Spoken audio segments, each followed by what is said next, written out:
नमस्कार दोस्तों, मैं कुलदीप कुमार एक बार फिर से आपका स्वागत करता हूं अपने YouTube channel quick techno solutions पर। दोस्तों, जैसा कि कल ही एक नया अपडेट आया है जो हमारा ऑनलाइन पावना जाता था 21 तारीख से 20 तारीख के मध्य का, यानी कि हम जो अपनी अटेंडेंस वेरीफाई करके भेजते थे जिससे हमारा वेतन निर्गत होता था, तो अटेंडेंस वेरिफिकेशन में एक छोटा सा बदलाव किया गया है, चेंज किया गया है।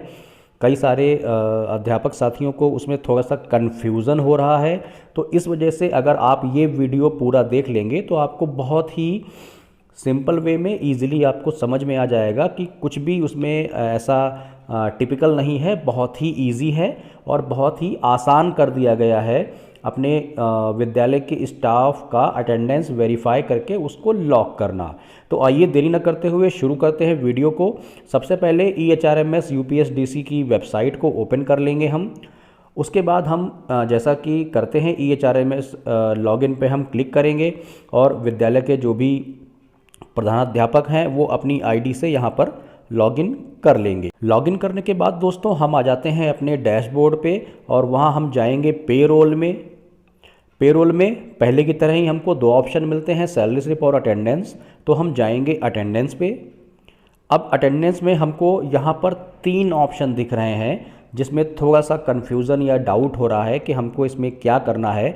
जैसे कि पहला ऑप्शन है एक्सट्रैक्ट पेंडिंग लीव्स का, दूसरा ऑप्शन है ऐड अनऑथोराइज्ड एब्सेंटीज़ का और तीसरा है व्यू एंड लॉक अटेंडेंस का।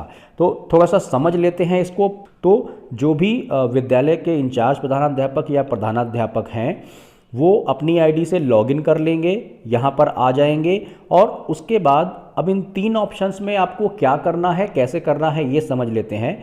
तो जो पहला ऑप्शन है एक्सट्रैक्ट पेंडिंग लीव्स का, इसमें प्रधानाध्यापक या इंचार्ज प्रधानाध्यापक को क्लिक करके ये कंफर्म करना है, जैसा कि मैं आपको क्लिक करके दिखा रहा हूँ, कि पिछले माह में यानी कि 21 अगस्त 2021 से 20 सितंबर 2021 के बीच में आपके स्टाफदार द्वारा कोई भी लीव अप्लाई की गई है और अभी तक वो पेंडिंग है, यानी कि आपके द्वारा उस लीव को या तो अप्रूव नहीं किया गया है या आगे BO को फॉरवर्ड नहीं किया गया है, जैसे CCL मैटरनिटी लीव या मेडिकल लीव के केस में।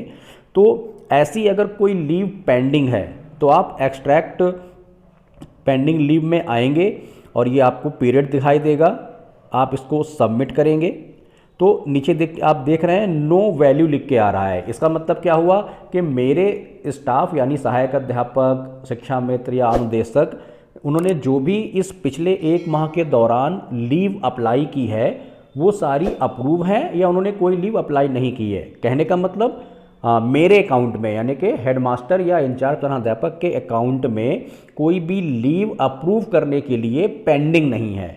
अगर यहाँ पर पेंडिंग होगी तो वो यहाँ पर शो कर देगा कि इस अध्यापक की 1, 2 या सभी अध्यापकों की ये लीव जो है वो पेंडिंग है। तो उसके बाद आपको क्या करना होगा, अगर लीव पेंडिंग दिखाता है तो सिंपल सा जैसे हम लोग करते हैं, लीव मॉड्यूल में जाके अदर लीव्स में जाके हम व्यू पेंडिंग रिक्वेस्ट पे जाएंगे और वहाँ से उस संबंधित अध्यापक की वो पेंडिंग लीव को हम अप्रूव कर देंगे। अगर हमारे द्वारा वो लीव अप्रूव की जानी है, तो अगर वो लीव हमको आगे फॉरवर्ड करनी है तो उसको हम अपने BO को फॉरवर्ड कर देंगे। अगर जब ऐसा हम कर देंगे उसके बाद फिर दोबारा हम यहाँ पर आएंगे, एक्सट्रैक्ट पेंडिंग लीव्स में हम क्लिक करेंगे और फिर से हम सबमिट बटन पे क्लिक करेंगे तो यहाँ पर नो वैल्यू लिख के आना चाहिए। अगर ये नहीं आ रहा है तो आपकी अटेंडेंस जो है आपके स्टाफ की और आपकी वो वेरीफाई और लॉक नहीं हो पाएगी।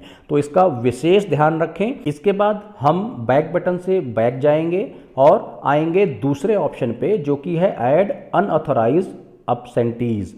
इसका मतलब क्या हुआ कि आपके विद्यालय में आपका या किसी भी स्टाफ का अगर कोई भी अब्सेंटी है, यानी कि अनऑथराइज्ड लीव उन्होंने ले ली है, वो लीव अप्लाई नहीं की है लेकिन वो अब्सेंट है, कहने का मतलब ऑफिशियली उस दिन में या किसी निरीक्षण में, किसी जांच में कोई भी स्टाफ अब्सेंट पाया जाता है, तो उस दिन का जो अब्सेंटी है वो आपको यहाँ पर ऐड अनऑथराइज्ड अब्सेंटी में जाके देखिए विद्यालय में जितने भी अध्यापक हैं उन सभी का नाम आ जाएगा और उन सभी के नाम के आगे सबसे लास्ट कॉलम में यानी कि एक्शन में आप जाओगे। जैसे मान लीजिए मैं आपको एक एग्जांपल के तौर पे दिखाता हूँ।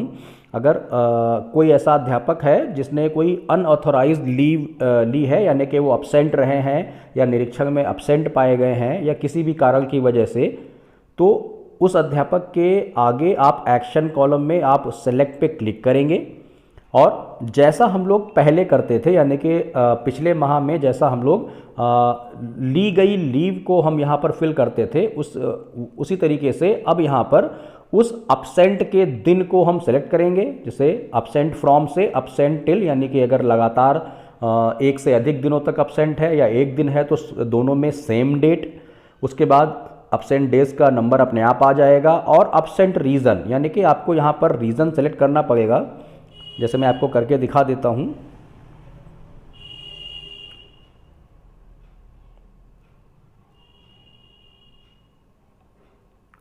तो अब आपको यहाँ पर रीज़न सेलेक्ट करना पड़ेगा। इसमें रीज़न्स आ जाएंगे कि क्या रीज़न रहा है जो ये संबंधित अध्यापक अब्सेंट रहे हैं उस दिन में। उसके बाद स्टेटस में आप अनऑथराइज्ड लीव सेलेक्ट कर लेंगे और इसको सबमिट कर देंगे। सबमिट करने के बाद हम दोबारा बैक पे आएंगे। तो इस तरह से अगर किसी अध्यापक की ऐसी कोई अब्सेंट अनुपस्थिति है तो उसी संबंधित अध्यापक के आगे वाले सेलेक्ट ऑप्शन पे क्लिक करके आप ये प्रक्रिया करेंगे। इस प्रक्रिया को करने के बाद आप फिर से बैक आ जाएंगे अपने पेरोल के मैन डैशबोर्ड पर।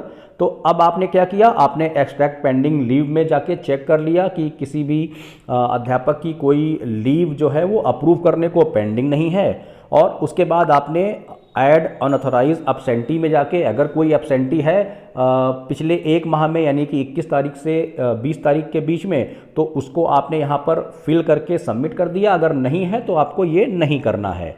तो ये दो प्रक्रिया करने के बाद में आप आएंगे तीसरे ऑप्शन पे यानी कि व्यू एंड लॉग अटेंडेंस पे।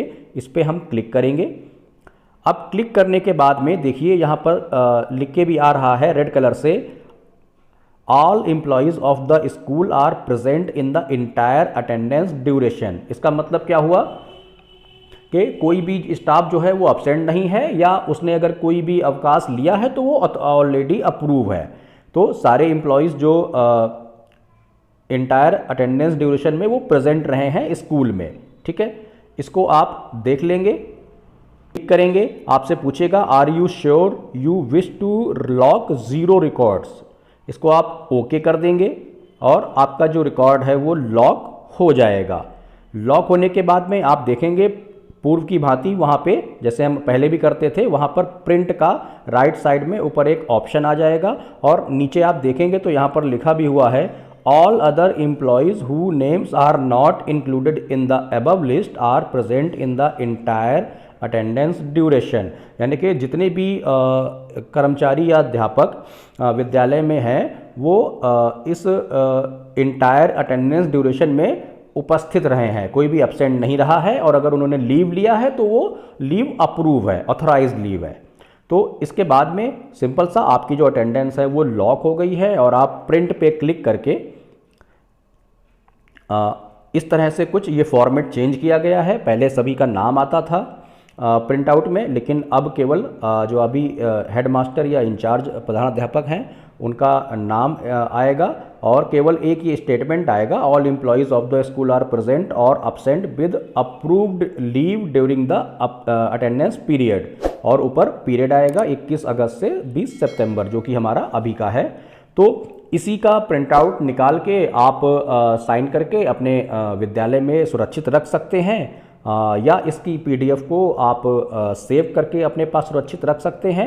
ध्यान देने वाली बात यह है कि इसका प्रिंट आउट आपको साइन करके बीआरसी पे या बीएसए ऑफिस में कहीं भी आपको जमा नहीं करना है या आपको कहीं भी रिपोर्ट नहीं करना है कि मैंने ये कर दिया है। इसका हार्ड कॉपी या सॉफ्ट कॉपी आपको कहीं भी देने की ज़रूरत नहीं है। जैसे ही ये प्रक्रिया आप संपूर्ण कर देते हो, ऑलरेडी पोर्टल पे विभाग को दिख जाता है कि आपने अटेंडेंस लॉक कर दी है, तो इसकी कोई भी आवश्यकता नहीं है। तो देखा आपने दोस्तों, बहुत ही आसान है, सिंपल है। पहले की भांति हमको मैनुअल एक एक अध्यापक की लीव को फीड नहीं करना होता है, और बहुत ही ईजिली हम अपने अटेंडेंस को लॉक कर सकते हैं, और जिसकी वजह से हमारा वेतन जो है वो आसानी से निर्गत हो सकता है। तो अभी के लिए वीडियो में इतना ही। अगर आपका कोई डाउट है, कोई क्वेश्चन है अभी भी या नहीं हो रही है अटेंडेंस लॉक, तो आप मुझे कमेंट बॉक्स में लिख सकते हैं। मैं तुरंत आपको हेल्प करने की, सहायता करने की आपकी कोशिश करूंगा। और मानव संपदा पोर्टल से संबंधित या अवकाश से संबंधित किसी भी तरह की समस्या या जानकारी के लिए मैंने अपने quick techno solutions YouTube channel पे बहुत सारे वीडियोस बनाए हैं, हिंदी में वीडियो बनाए हैं। तो अगर आपको कोई समस्या है तो उस पे आके आप अपने समस्या का समाधान ले सकते हैं, या मुझे कमेंट बॉक्स में लिख सकते हैं। अगर आपको समस्या का समाधान नहीं मिल रहा है तो मैं पूरी कोशिश करूंगा आपकी सहायता करने की।